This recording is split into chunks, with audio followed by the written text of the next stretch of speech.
DB Cooper membajak satu pesawat. Seluruh penumpang itu sama sekali nggak ada yang tahu bahwa pesawat ini sedang dibajak. FBI itu udah mempertimbangkan lebih dari 800 terduga tersangka. Sama sekali tidak ada yang pernah tahu kemana dia pergi.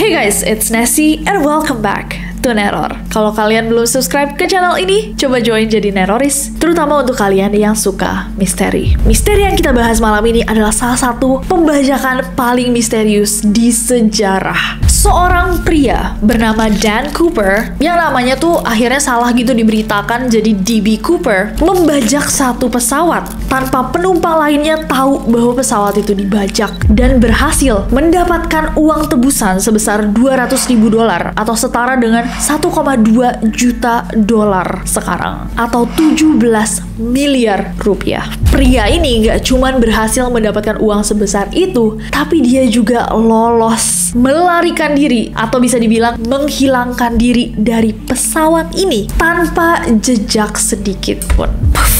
Ribuan orang dimintai keterangan, digeledah satu pesawat. Sama sekali tidak ada yang pernah tahu kemana dia pergi. Sudah puluhan tahun kasusnya tetap menjadi salah satu misteri terbesar dari Amerika Serikat. Langsung aja, malam ini di Neror kita akan bersama-sama membahas pembajakan DB Cooper. So without any further ado, stop sium-sium, cause shit's about to go down.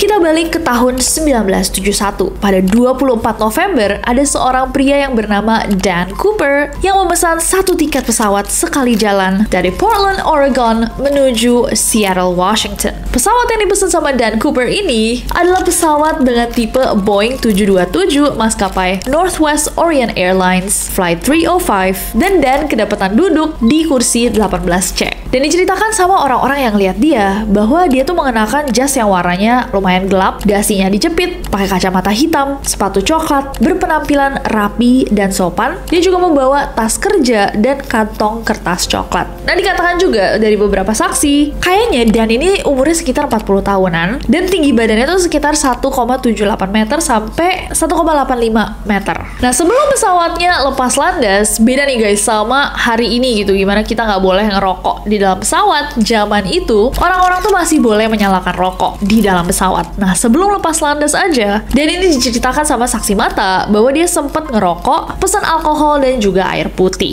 Lepas landaslah pesawat pada jam 2.50 sore. Beberapa saat nih setelah pesawat lepas landas, Dan manggil seorang pramugari yang bernama Florence Schaffner yang lagi duduk dekatnya dia. Nah, terus si pramugari itu sama dia diselipin catatan guys. Nah, si pramugari Florence pertama tuh mikirnya kayak, ih, nih cowok suka nih sama gue. Pasti catatan ini isinya nomor teleponnya. Jadi abis diselipin, tanpa ngeliat isinya apa, sama dia dimasukin aja ke kantong bajunya. Tapi tiba-tiba Dan ini kan lihat-lihatan nih sama Florence kan. Terus Dan tuh kayak, buka gitu. Diambillah catatan itu sama Florence, dibuka. Ternyata dalamnya bukan nomor teleponnya Dan, melainkan ancaman bom. Di dalam kertas yang sama juga tertulis bahwa Dan ini membawa bom di tas kerjanya dan menyuruh Florence untuk duduk di sebelah dia selama penerbangan. Florence juga sempat melihat sekilas ada 8 batang dynamite di dalam tas kerjanya Dan. Sebelum Florence diminta untuk menulis semua yang Dan katakan untuk dilaporkan ke kapten pesawat. Catatannya berkata, saya ingin uang tunai sebesar $200.000 pada jam 5 sore. Dimasukkan ke dalam ransel. Saya ingin 2 parasut belakang dan 2 parasut depan. Ketika kita mendarat, saya ingin truk bahan bakar langsung siap untuk mengisi ulang bahan bakar. Jangan macam-macam atau saya akan lakukan pekerjaan ini. Setelah mendapatkan informasi itu, Florence langsung guys ngasihin informasinya ke kru kokpit. Sementara pramugari lain, Tina Mucklow, itu bersiaga di sampingnya Dan. Dengan telepon di bagian belakang kabin, Tina tuh bertugas untuk menjadi perantara antara Dan sama kru kokpit. Selama 1,5 jam berikutnya, pesawat ini muter-muter di dekat Seattle sambil para petugas itu mencoba menyiapkan semua yang diminta sama si Dan. Sekitar pukul 5.45 sore atau sekitar 2 jam setelah melewati jadwal kedatangan pesawat ini akhirnya mendarat di tempat khusus di Bandara Seattle. Tina disuruh sama Dan untuk ngambil uang tebusan dan 4 parasut sebelum naik lagi ke pesawat. Sebagai ganti karena diambilkan nih hal-hal yang dia minta dan mengizinkan 2 pramugari beserta semua penumpang turun dari pesawat. Bahkan guys, gilanya adalah sampai saat ini nih, this point, seluruh penumpang itu sama sekali nggak ada yang tahu bahwa pesawat ini sedang dibajak.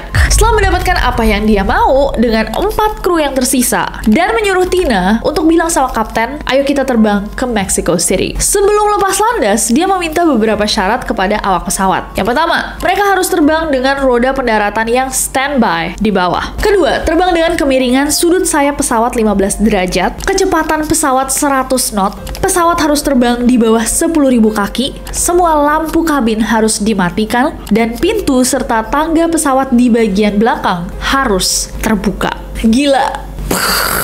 Tapi ada 2 permintaannya Dan guys yang nggak bisa dipenuhin. Yang pertama adalah Dan tuh minta pesawat ini adalah penerbangan tanpa henti langsung ke Mexico City. Karena nggak mungkin, akhirnya Dan pun mengusulkan penghentian pengisian bahan bakar di daerah Phoenix, Yuma, atau Sacramento. Akhirnya disepakatilah bahwa mereka akan isi bahan bakar di Reno, Nevada. Permintaan kedua yang nggak bisa diikuti adalah permintaan tangga belakang pesawat tetap harus terbuka selama perjalanan. Dikatakan bahwa ini tuh nggak aman sama sekali.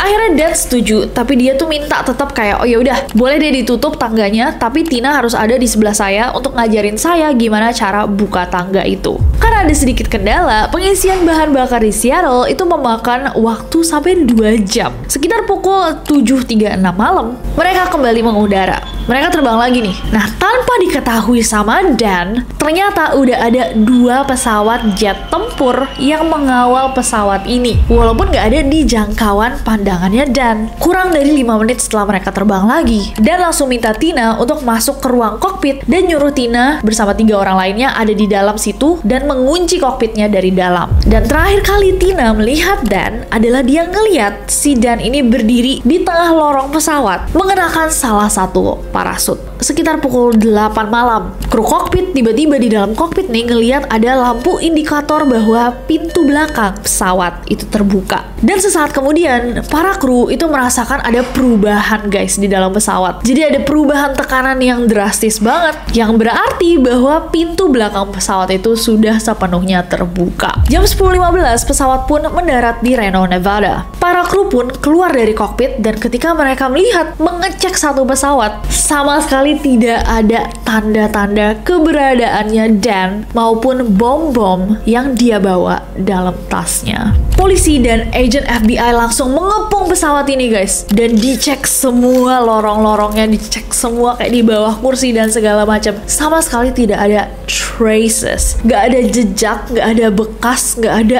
bukti-bukti bahwa orang ini bahkan pernah ada gitu. Dan kayak hilang aja, entah di mana. Dan gak ada satupun kru yang melihat Dan ini sempat keluar dari pesawat. Bahkan kalau misalkan kalian ingat, tadi kan ada 2 jet lainnya kan yang udah dibilangin nih, pesawat ini tuh dibajak. Akhirnya pesawatnya kan dikawal sama 2 jet. Itu jet-jet itu juga tidak melihat ada sesuatu yang keluar dari pesawat ini selama pesawatnya terbang. Satu-satunya bukti yang menunjukkan bahwa Dan itu pernah membajak pesawat ini adalah bukti bahwa tangga belakang pesawat itu sudah terbuka dan sedikit rusak karena pendaratan. Jadi satu-satunya hal yang diketahui adalah bahwa Dan ini pastinya loncat keluar di suatu titik antara Seattle dan Reno. Nah, karena hal ini terjadi di 1971, itu langsung guys FBI melakukan penyelidikan dengan melibatkan agen-agen terbaiknya. Di Di dalam pesawat yang dibajak, FBI menemukan ada 66 sidik jari yang tidak bisa diidentifikasi, dasi hitam miliknya dan klip penjepitnya, serta 2 dari 4 parasut yang dia minta. Setidaknya dengan bukti-bukti ini, para kru tuh nggak kayak, kita nggak halu kan? Tadi beneran ada kan orang yang membajak pesawat ini dan ngancem kita semua? Bener, dan beneran ada. Diperiksalah semua saksi, diperiksalah semua orang, dan tempat-tempat catatan-catatan apapun yang berkaitan sama Dan Cooper ini semua dicek guys. Dibuat juga beberapa sketsa wajah dari orang-orang yang sempat berpapasan atau bahkan duduk di sebelah dia atau kayak ngeliatlah dia selama penerbangan ini. Bertahun-tahun dicoba dicari dari sketsa yang sudah dibuat, masih tidak ada satu orang pun yang mengenal guys siapa si Dan Cooper ini. Sampai akhirnya polisi kayak udah give up ya sama manusia. Mereka kayak, gimana kalau kita lanjutkan penyelidikan ini dengan fakta bahwa dia minta tebusan $200.000. Berarti kalau misalnya kita sempat ngasihin dia tebusan $200.000, kan itu ada seri tuh di uang yang kita kasih. Kita cari aja uang ini dipakai di mana. Daftar nomor serinya pun diberikan kepada lembaga keuangan, lembaga pemerintah, dan juga masyarakat umum. Tapi, meskipun sudah ditawari hadiah bagi siapapun yang bisa menemukan jejak dari si Dan, keberadaan uangnya pun masih menjadi misteri. Dari tahun 71 sampai akhirnya di tahun 1980 baru nih, ada seorang anak laki-laki lagi gali-gali pasir untuk membangun api unggun di Sungai Columbia, nemuin ada 3 bundle uang tunai berjumlah lebih dari $5.000, sekitar 82 juta rupiah. Dan karena pada saat itu pemberitaan tentang DB Cooper ini masih rame banget, dibawalah uang ini ke pihak kepolisian sama orang tua dari anak itu, dan ternyata sesuai guys. Uang yang dikubur itu adalah uang yang juga diberikan kepada DB Cooper, $5.000 dari $200.000 yang dia minta. Tapi bahkan dengan temuan uang yang dikubur itu, gak ada jejak yang bisa mengantarkan kepolisian ke Dan. Malahan fakta bahwa ada uangnya yang dikubur itu bikin misteri ini tambah rumit lagi. Kayak, lah, dia minta uang, abis itu dikubur. Mana yang ditemuin juga uangnya udah pada rusak-rusak gitu. Kan gak bisa dipakai lagi ya? Terus kenapa dikubur? Selama 5 tahun pencariannya Dan ini guys, FBI itu udah mempertimbangkan lebih dari 800 terduga tersangka. Sebagian besar dari 800 itu udah dikeluarin dari daftar, kecuali beberapa orang yang dianggap paling mencurigakan.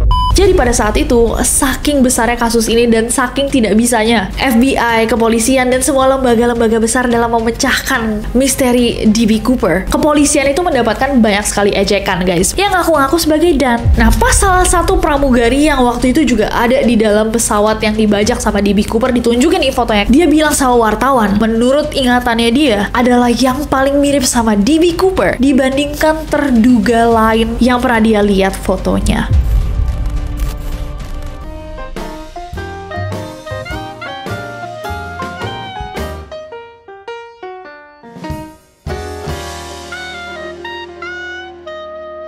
Setelah mendapatkan informasi itu, Florence langsung memberikan informasinya ke kru kokpit. Permintaan kedua yang ditolak adalah dia minta tangga belakang belajar.